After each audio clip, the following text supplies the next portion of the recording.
जय हिंद दोस्तों। स्वागत है आप सभी का कल्पाक्ष के वीकली करंट अफेयर सीरीज में। चलिए आज बात करते हैं यूपीएससी रिलेटेड उन इंपॉर्टेंट इवेंट्स के बारे में जो 13 जुलाई से 19 जुलाई तक घटित हुए और आपके एग्जामिनेशन के लिए महत्वपूर्ण है। पिछली बार से हमने हमारे वे ऑफ रीडिंग का जो तरीका है उसको बदला है। हमने न्यूज ओरिएंटेड क्वेश्चंस जो है उनको निकालने की कोशिश की। सेशन से जो लोग पहली बार जुड़े हैं चैनल को सब्सक्राइब करना ना भूले और इस वीडियो को अंत तक देखें तो आपको एक क्लैरिटी मिलेगा कि यूपीएससी प्रीलिम्स में जो एमसीक्यू आते हैं करंट अफेयर बेस्ड वो किस तरह से बनाए जाते हैं और किस तरह से उन्हें टारगेट करना चाहिए। आगे बढ़ने से पहले बता दूं कि कल्पाक्ष सी सेट के डर को खत्म करने के लिए एक स्पेशल सीरीज चला रहा है for UPSC 2026। Anand Panchal sir की गाइडेंस में चल रही है क्लासेस को आप रोज 6 बजे में शाम को 6 बजे आप कल्पाक्ष के चैनल पर लाइव देख सकते हैं। चलिए जो लोग जुड़ना चाहें चैनल को सब्सक्राइब करिए और नोटिफिकेशन ऑन कर दीजिएगा, आपको इसके बारे में इंफॉर्मेशन जो है वो मिल जाएगी। बिना देरी के शुरुआत करते हैं आज के करंट अफेयर या इस वीक के करंट अफेयर के बारे में। एक न्यूज छपी, एक आर्टिकल आया और जो आर्टिकल कहता था कि scientist discovered the most massive crash of 2 black holes each bigger than 100 sun. Scientist ने वर्तमान में जो एस्ट्रोनॉमर्स है उन्होंने डिटेक्ट किया कि 2 ब्लैक होल जो है वो आपस में टकराए और दोनों का जो साइज है वो जो सूर्य वर्तमान में जो सन है उससे 100 गुना बड़ा है। ये इवेंट ने साइंस एंड टेक्नोलॉजी में एक नया जो इस खबर ने साइंस एंड टेक्नोलॉजी का जो पार्ट है वहां पर एक नया न्यूज क्रिएट कर दिया, एक नया ट्रेंड क्रिएट कर दिया। जब इतना बड़ा घटना हुआ है तो सवाल बनना तो वाजिब है, तो किस तरह का क्वेश्चन इस पर फॉर्म किया जा सकता है, आइए क्वेश्चन फॉर्म कर देखते हैं। सो क्वेश्चन है, with reference to the gravitational wave, consider the following statement. पहला, gravitational wave are ripple in the space-time created by moments of massive object. The second point, the existence of gravitational wave was proposed in Albert Einstein's general theory of relativity in 1915. The third statement, for the first time the gravitational wave was detected in 2015. How many of the above statement are correct? Only one, only two, only all three and none. सवाल हिंदी में अगर पढ़े तो कहता है कि गुरुत्वाकर्षण तरंगे विशाल पिंडों की गति से स्पेस टाइम में उत्पन्न तरंगे हैं। गुरुत्वाकर्षण तरंगों के अस्तित्व का प्रस्ताव 1915 में अल्बर्ट आइंस्टीन के सापेक्षता के समानता के सिद्धांत से दिया गया, सामान्य सिद्धांत से दिया गया। गुरुत्वाकर्षण तरंगों का पहली बार 2015 में पता चला गया। ऊपर दिए गए कथनों में से कौन से सही है? एक न्यूज जो दो बेसिकली कहा जाए तो ब्लैक होल्स के टकराने से बनी, वहां से सवाल ग्रेविटेशनल वेव से पहुंचा। ये कनेक्शन यूपीएससी स्टैब्लिश करती है अपनी एग्जामिनेशन। जिन लोगों को इस पर्टिकुलर कॉन्सेप्ट के बारे में पता है, क्योंकि ये स्टैटिक एक नॉलेज है, अपना आंसर कमेंट बॉक्स में लिखिए। बाकी के लिए इस क्वेश्चन को थोड़ा सा डिकोड करने की कोशिश हम लोग करते हैं। So the scientists have reported the discovery of gravitational wave from the merger of 2 black holes that are the biggest to have been observed in such an event. अभी तक इतना बड़ा कभी भी हम लोगों ने नहीं देखा, परंतु इन 2 ब्लैक होल से क्या जनरेट हुआ है? ग्रेविटेशनल वेव जनरेट हुआ है। Black hole mergers are the rare but some of most spectacular event in the universe, releasing massive amount of the energy that are propagated to a very large distance through the gravitational wave. Gravitational wave are the ripple in space-time created by the movement of the massive object. तो पहला statement जो बोल रहा था उसी के आधार पर ये कि ग्रेविटेशनल वेव क्या है? ये एक रिपल है स्पेस टाइम में जो क्या करती है, जो मेसिव ऑब्जेक्ट है उनसे बनती है। सो द फर्स्ट स्टेटमेंट यहाँ से क्या हो जाएगा? आपका करेक्ट हो जाएगा। और इसी में आगे लिखता है the like movement of the boat and produce ripple in the water. ये वैसा ही होता है जैसे क्या होता है, कभी किसी नदी में, तालाब में जो नाव चलती है तो उससे जो रिपल्स आती है वैसी रिपल्स इससे बनती है। But they are extremely weak and only gravitational wave produced in a very big event like a merger of black hole can be detected by the instrument on earth. इस आधार पर statement 1 जो है वो क्या बनता है? वो करेक्ट बन जाता है, जो स्टेटमेंट 2 मेसिव ऑब्जेक्ट के बारे में बात करता है। आगे बढ़ता है, the existence of the gravitational wave was proposed in Albert Einstein's general theory of relativity in 1915. However, it was only in 2015, exactly 100 years later, that scientists were able to detect for the first time using extremely sensitive equipment in the to detect. इस आधार पर अगर देखा जाए बेटा तो क्या कहा जाता है कि ये जो थ्योरी है इसका पहला मेंशन अल्बर्ट आइंस्टीन ने अपनी क्या रिलेटिविटी की थ्योरी में दे दिया था, पर उसके बाद 2015 के बाद ही से हम मेजर करने में सक्सेसफुल हुए। इस आधार पर सेकंड और स्टेटमेंट थर्ड भी करेक्ट है। सो करेक्ट ऑप्शन इस क्वेश्चन का क्या बनने वाला है? करेक्ट ऑप्शन बनने वाला है C, that all three are correct. The first, second and third all statement are correct. So this is the question from the first news. आपको क्या ओपिनियन इस पर्टिकुलर क्वेश्चन, इस एनालिसिस पर है, कमेंट बॉक्स में जरूर लिखें। तब तक मैं आगे बढ़ता हूं और अगले क्वेश्चन, अगली न्यूज को टारगेट करने की कोशिश करते हैं। Second news I, Indian navy commission it's first indigenously diving support vessel INS विस्तार एट विशाखापट्टनम। भारतीय नौसेना ने आईएनएस विस्तार नाम की पहली स्वदेशी निर्मित क्या डाइविंग वेसल को क्या कर दिया? कमीशन कर दिया। इससे संबंधित सवाल में दो बार जो weekly current daily current affair series चलता है वहां भी इसको लेकर हमने बात की है, वहां क्वेश्चन बनाया। अब क्योंकि ये सवाल इंपॉर्टेंट है इंडियन डिफेंस पार्ट से, इंडिजीनियसली जो स्वदेशी भारत या हम आत्मनिर्भर भारत के बारे में बात करें, उस आत्मनिर्भर भारत के हिसाब से भी इंपॉर्टेंट है, तो इन दोनों कॉन्टेक्स्ट में सवाल बनने की संभावनाएं बनती। सो क्वेश्चन प्रोड्यूस किया गया, विथ रेफरेंस टू आईएनएस निस्तार consider the following statement. Indian Navy commissioned INS Nistar at Naval Dockyard in Kochi. It has been designed and constructed in the collaboration with France. It is meant to support deep sea diving and submarine rescue operation. How many of above statement are correct? Only one, only two, all three, and none. Hindi में से पढ़ते हैं कि भारतीय नौसेना ने कोची स्थित नौसेना गोदी में आईएनएस निस्तार का क्या किया? जलावतरण किया। इसे फ्रांस के सहयोग से डिजाइन और निर्मित किया गया है। इसका उद्देश्य गहरे समुद्र में गोताखोरी और पनडुब्बी बचाव कार्यों में सहायता प्रदान करना है। इनमें से कौन सा ऑप्शन जो है करेक्ट है? न्यूज अगर आप लोगों ने पढ़ी है पहले तो इसको एक बार आंसर करने की कोशिश कीजिए, और जो लोग नए हैं पहली बार इसे देख रहे हैं तो इसको मैं थोड़ा डिकोड करने की कोशिश आपके सामने कर देता हूं। कुछ चीजें तो आपको पहली जो न्यूज दिखाई वहीं से क्लियर हो गई कि इसको कहां पर लाया गया, विशाखापट्टनम जो है वहां पर इसे लॉन्च किया गया। So the Indian Navy commissioned INS Nistar at Visakhapatnam dockyard. इसके आधार पर पहला स्टेटमेंट क्या हो गया? कोची वाला इनकरेक्ट हो गया। Second, indigenously designed and constructed by Hindustan Shipyard Limited. Nistar is first of two diving support vessel that is ordered by Indian Navy in 2018. Its sister ship Nipun was launched in 2022 and expected to commission in the near future. इस आधार पर देखा जाए तो ये कहना कि France के support से डिजाइन किया गया, डेवलप किया गया, ये वाला स्टेटमेंट भी क्या बनता है? इनकरेक्ट बनता है। तो second statement is also incorrect. पर यहां से एक और पॉइंट बन जाएगा आपके लिए, क्या? निपुण के बारे में, आईएनएस निपुण जो इसका एक सिस्टर शिप है जिसको 2022 में बना दिया है, आने वाले समय में उसे भी क्या कर दिया जाएगा? इंडियन नेवी में मर्ज कर लिया जाएगा। सो सेकंड स्टेटमेंट करेक्ट होता है। थर्ड बात करते हैं, द डाइविंग विसल्स जो design to enable deep sea diving and submarine rescue mission, सही है, और with improve India under sea operational preparedness जो है उसको बढ़ा देगा इंडियन ओशन रीजन। इस आधार पर तीसरा स्टेटमेंट जो है वो करेक्ट है। तो ओनली थ्री, एक अकेला स्टेटमेंट इसमें से क्या है? करेक्ट है। इस आधार पर क्वेश्चन का जो करेक्ट ऑप्शन है वो बनता है ओनली वन, क्योंकि first and second both are correct, incorrect, तीसरा अकेला करेक्ट है। तो A is the correct option. I think still if you have any doubt in the particular segment आप पूछ सकते हैं। आपका शेयर करना, आपका कमेंट करना हमें एक मोटिवेशन देता है। कहते हैं ना, हमें एनर्जी कहां से मिलेगी? तो हमें एनर्जी आपके कमेंट, आपके रिस्पॉन्स से मिलेगी, क्योंकि हम यूट्यूब पर इस चीज को अपलोड कर रहे हैं, आप लोगों से ऑनलाइन जुड़ने की कोशिश कर रहे हैं। तो आपका भाव ही बता पाएगा कि हम सही दिशा में जा रहे हैं, सही काम कर पा रहे हैं या नहीं, और आगे इसे कंटिन्यू रखना है कि नहीं, क्योंकि काफी मेहनत शायद ये चीज मांगती। चलिए आगे बढ़ते हैं अगली न्यूज की तरफ। अगला इंपॉर्टेंट न्यूज बना, कहा गया कि US designate outfit behind Pahalgam attack as a foreign terrorist organisation, India welcomes decision. TRF जो एक है उस ऑर्गेनाइजेशन को यूएस ने, अमेरिका ने world foreign terrorist organisation FTO का नाम दे दिया। पहलगाम अटैक में ये शामिल था। पिछले 6 महीनों से भारत इसके बारे में बात कर रहा था, परंतु अमेरिका सुन नहीं रहा था। वर्तमान में कुछ तो ऐसी डील भारत और अमेरिका के बीच में चल रही है ट्रेड के नाम पे कि अमेरिका को ये डिसीजन जो है वो इस पॉइंट पे लेना पड़ा भारत को इन्फ्लुएंस करने के। जियोपॉलिटिक्स को बाद में समझेंगे, इससे जुड़े सवाल को समझने की कोशिश करते हैं। सो क्वेश्चन कहता है कि with reference to the resistance front TRF consider the following statement.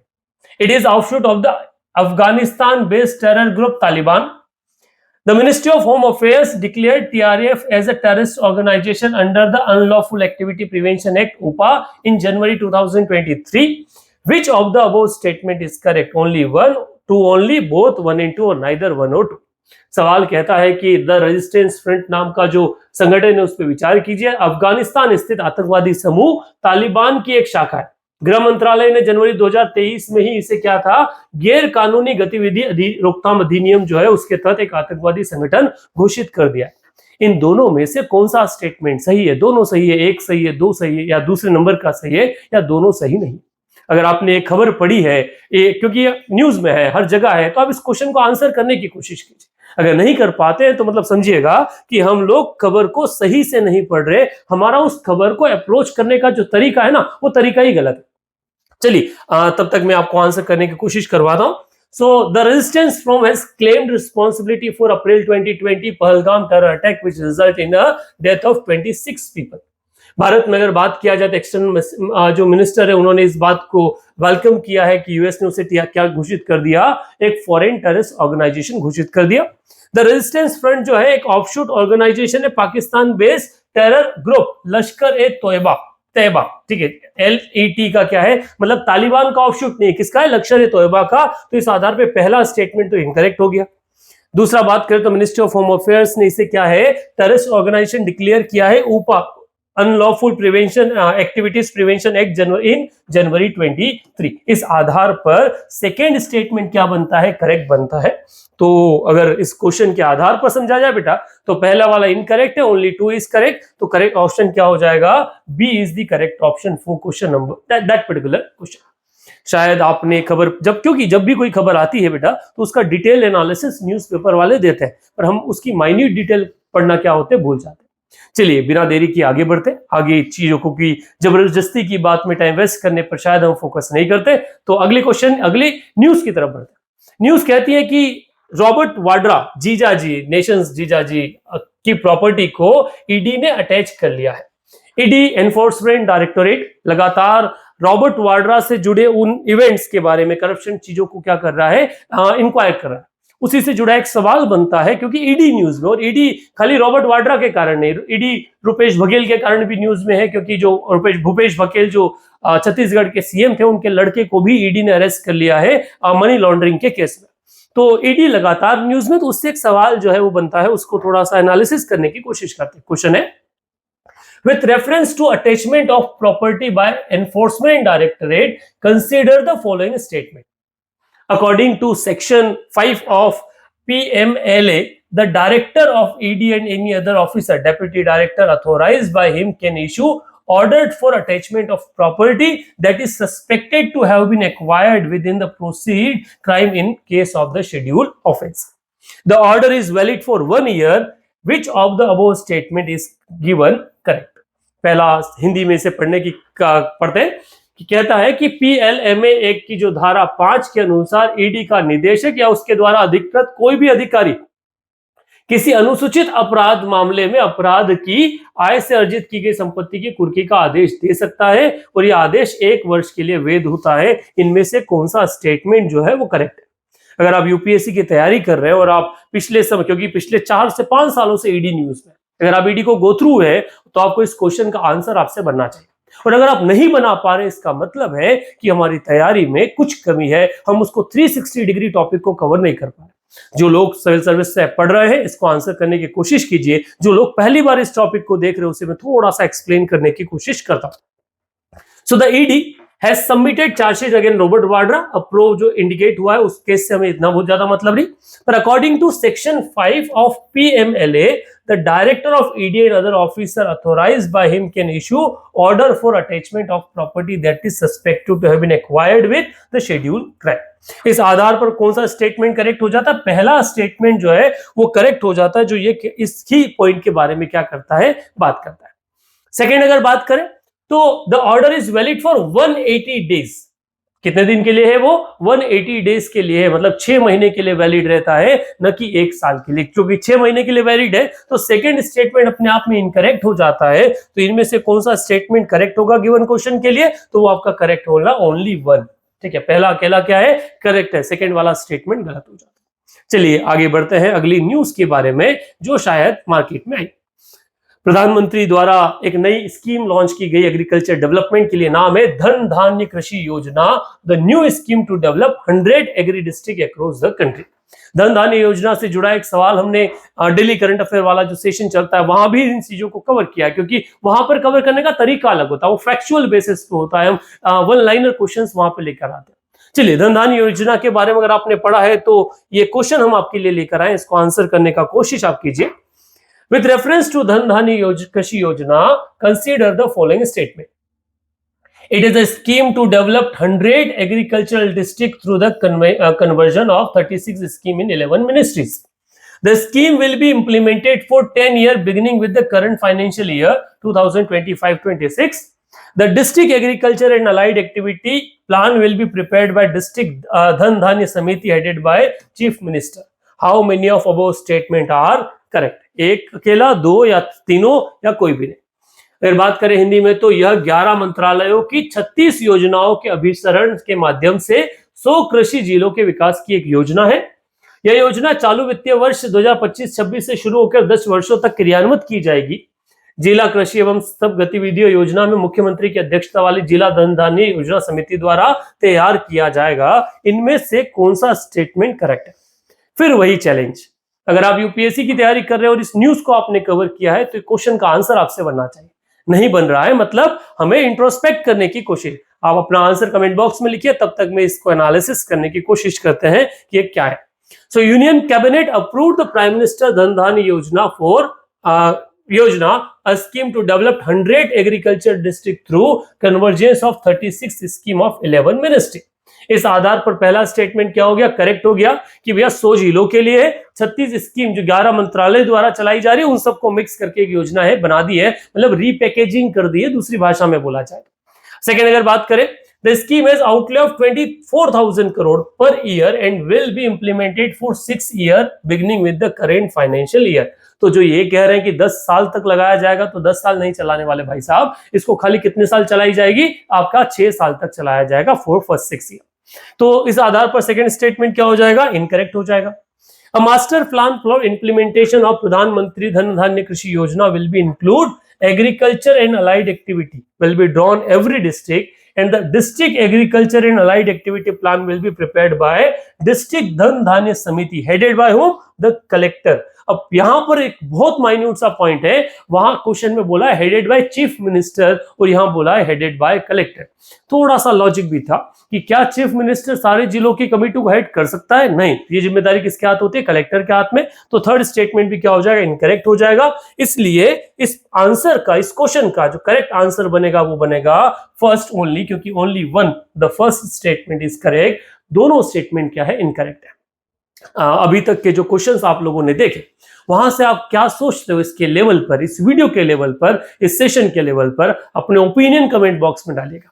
चलिए आगे बढ़ते हैं अगली न्यूज को कवर करने के लिए, और वो न्यूज है Akash prime missile with the indigenous seeker successfully tested in high altitude in Ladakh. Bharat द्वारा एक नया मिसाइल आकाश प्राइम को लॉन्च किया गया, उसे टेस्ट किया गया। इससे संबंधित क्वेश्चन भी आपका वनडे में जो डेली करंट अफेयर में कवर है। चलिए इस न्यूज के आधार पर बेस्ड बने एक क्वेश्चन को के बारे में बात करते हैं। So consider the following statement about Akash prime missile.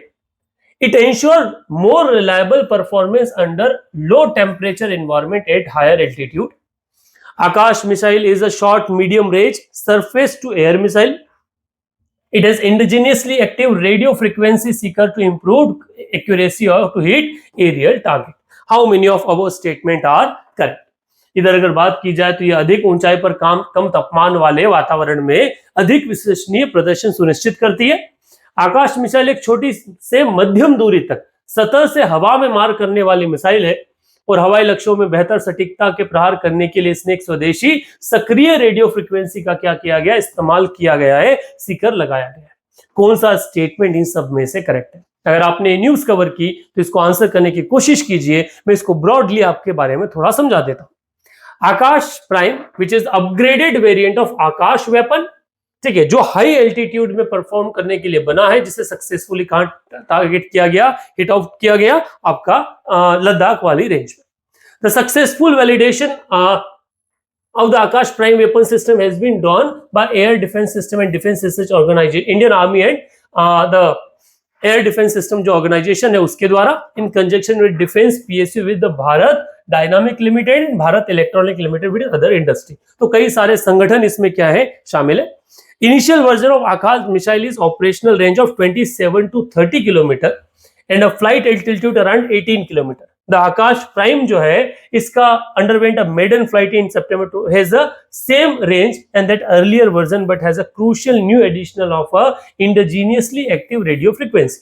इस आधार पर जो तीसरा स्टेटमेंट बनता है कि भारत खुद का क्या कर रहा है, इसमें एक रेडियो फ्रीक्वेंसी सीकर को यूज कर रहा है, वो यहाँ से क्या हो जाता है, करेक्ट हो जाता है और रेंज इसकी 18-27 से कितने किलोमीटर तक है, 30 किलोमीटर की रेंज में ये काम करता है. इसके आधार पर अगर देखा जाए तो अदर क्योंकि ये इसी रेंज में काम करता है इसलिए से वाला स्टेटमेंट की मीडियम रेंज मिसाइल है वो वाला स्टेटमेंट भी करेक्ट होता है. और दूसरा इसे कहां से, सरफेस से एयर में छोड़ा जाता है, इसलिए तीसरा स्टेटमेंट भी क्या है, करेक्ट है. तो इस आधार पर देखा जाए तो सी ऑल 3 स्टेटमेंट जो है वो करेक्ट हो जाएंगे इस पर्टिकुलर क्वेश्चन के लिए कि आकाश प्राइम के बारे में. चलिए आगे बढ़ते हैं अगले क्वेश्चन की तरफ. और ये न्यूज है, India Europe FTA free trade agreement trade pact to be implemented from October 1. Piyush Goyal, minister Piyush Goyal ने एक स्टेटमेंट जारी किया कि भारत और यूरोप में जो फ्री ट्रेड एग्रीमेंट हुआ है वो 1 अक्टूबर से लागू होगा. यहां से एक सवाल आपका बनता है आपके क्वेश्चन के हिसाब से. तो क्वेश्चन देखते हैं, which of the following countries member are European free trade association. ये यूरोपियन फ्री ट्रेड एसोसिएशन में कौन कौन से देश शामिल है, आइसलैंड, स्वीडन, लिंकटेस्टीन और डेनमार्क. कोड नीचे दे रखा है, कौन सा करेक्ट है. सो वही हिंदी में अगर पढ़ा जाए तो जो यूरोपियन मुक्त व्यापार संघ के सदस्य कौन कौन है, आइसलैंड, स्वीडन, लिंकटेस्टीन और डेनमार्क. इनमें से कौन सा स्टेटमेंट जो है वो करेक्ट है. तो अगर बात की जाए तो पीयूष गोयल ने वर्तमान में इसकी स्टेटमेंट एग्रीमेंट दिया है कि एग्रीमेंट जो है जल्दी ही लागू किया जाएगा 1 अक्टूबर से. और इसमें कौन कौन से देश शामिल है, तो इसमें शामिल है आइसलैंड, लिंकटेस्टीन, नॉर्वे और स्विट्जरलैंड. ठीक है, तो इसमें जो आपका कौन कौन से देश शामिल है एक बार करेक्ट कर लीजिएगा, आइसलैंड, लिंकटेस्टीन, नॉर्वे एंड स्विट्जरलैंड. इस आधार पर देखा जाए तो कौन सा स्टेटमेंट करेक्ट बनता है, तो इसका स्टेटमेंट करेक्ट बनता है फर्स्ट एंड थर्ड ओनली. ना तो आपका फर्स्ट आइसलैंड और लिंकटेस्टीन, स्वीडन और डेनमार्क दोनों इसमें क्या नहीं है, शामिल नहीं है. इस आधार पर क्वेश्चन का करेक्ट ऑप्शन डी है. चलिए आगे बढ़ते हैं अगले क्वेश्चन की तरफ, अगली न्यूज की तरफ. न्यूज कहती है INS Sandhayak visits Malaysian port to boost maritime hydrographic cooperation. जो महासागर इनिशिएटिव भारत का चल रहा है उस आधार पर संध्यायक जो है वो कहां गया है, मलेशिया गया हुआ है. यहां से एक सवाल बनता है और क्वेश्चन है, port Klang was in recently news is located in. Port Klang जो हाल ही में चर्चा में कहां पर सिचुएटेड है, ओमान, म्यांमार, मलेशिया और साउथ कोरिया. क्योंकि हम मलेशिया के बारे में बात कर रहे हैं तो वहीं का ये पोर्ट वास्तविकता में, तो करेक्ट ऑप्शन मलेशिया है. इसको थोड़ा ब्रॉडली समझ लेते हैं तो आपको क्लैरिटी मिल जाएगा कि mutual holistic advancement of security and growth cooperation. इसको ध्यान रखिएगा बेटा, Mahasagar, mutual and holistic advancement of security and growth across region, Mahasagar vision जो है जिसके तहत इंडिया अपना रीजनल मैरीटाइम कोऑपरेशन बढ़ाना चाहता है. INS संध्यायक जो है वो क्या है, इंडियन नेवी का इंडिजिनियसली डिजाइन कंस्ट्रक्टेड सर्वे वेसल है जो अब कहां पर है, पोर्ट क्लेंग मलेशिया में विजिट कर रहा है 16 to 19 जुलाई के बीच में. ये विजिट भारत के हाइड्रोग्राफिक डिपार्टमेंट या उस डेवलपमेंट के लिए की जा रही. इस आधार पर देखा जाए तो करेक्ट ऑप्शन क्या बनता है कि कहां पर सिचुएटेड है पोर्ट क्लेंग, तो वो मलेशिया से बिलोंग करता है. आखिरी एक सवाल, व्हाई द सुप्रीम कोर्ट है. अच्छा कुछ एक क्वेश्चन और बाकी है guys. The question is there, why the Supreme Court said secretly recorded conversation between spouse are admissible in court. Supreme court ने कहा है कि पति पत्नी के बीच में सीक्रेटली अगर आपने कोई ऐसी बात रिकॉर्ड कर ली और इसे आप कोर्ट में सबूत के रूप में पेश करना चाहते हैं तो वो एडमिसिबल है. इससे पहले से एडमिसिबल नहीं माना जाता था क्योंकि वो बिना अप्रूवल के रिकॉर्ड होती. तो इसको लेकर एक केस जो है वो बनता है, एक क्वेश्चन बनता है. क्वेश्चन सुनिएगा, with reference to spouse privileges consider the following statement. It means that the person cannot be compelled to testify against the spouse in a criminal case. In India, section 122 of Evidence Act codifies this. The Supreme Court ruled that the secretly recorded conversation between a spouse are admissible evidence in matrimonial dispute including divorce procedure. Which of the statement is correct? Question पूछता है वैवाहिक विशेषाधिकार के संदर्भ में निम्नलिखित कथनों पर विचार कीजिए। इसका अर्थ है कि किसी व्यक्ति को आपराधिक मामले में अपने जीवन साथी के विरुद्ध गवाही देने के लिए बाध्य नहीं किया जा सकता। भारत में साक्ष्य अधिनियम धारा 122 में से संहिताबद्ध करती है और सर्वोच्च न्यायालय ने निर्णय दिया है कि पति पत्नी के बीच गुप्त रूप से रिकॉर्ड की गई बातचीत को वैवाहिक विवाद जैसे तलाक की कार्रवाई शामिल है और स्वीकार्य साक्ष्य के रूप में देखा जाता है। इनमें से कौन सा स्टेटमेंट जो है करेक्ट है? या अपने टाइप का एक क्वेश्चन है, तो यहां पर शायद आप लोगों ने इससे पहले इस क्वेश्चन को नहीं देखा, एक बार समझने की कोशिश करते हैं। So the Supreme Court ruled that the secretly recorded conversation between spouse are admissible evidence, और ये कहता है कि उसने 2021 के पंजाब और हरियाणा हाई कोर्ट के उस जजमेंट को अलग कर दिया जो ये कहता है कि the which were bad husband who sought a divorce from using secretly recorded phone conversation। तो उसने अपनी पत्नी का सीक्रेटली फोन जो टैप किया था उस नाम आधार पर वो डाइवोर्स चाहता था, तो पंजाब और हरियाणा कोर्ट ने उसे एविडेंस मानने से मना कर दिया। तो उस एविडेंस, उस डिसीजन को अलग करके सुप्रीम कोर्ट ने नया डिसीजन दिया है। तो इसमें से जो थर्ड स्टेटमेंट है वो पहले ही करेक्ट हो जाता है। The apex court ruling changed the count of the spouse and marital privilege in Indian law, which protects private conversation between husband and wife during the marriage and even after the marriage has ended. Spousal privilege means the person cannot be compelled to testify against their spouse in a criminal case। तो ये वाला statement भी क्या होता है, पहला statement भी correct हो जाता है कि आप किसी को क्या नहीं करते, जबरदस्ती नहीं कर सकते।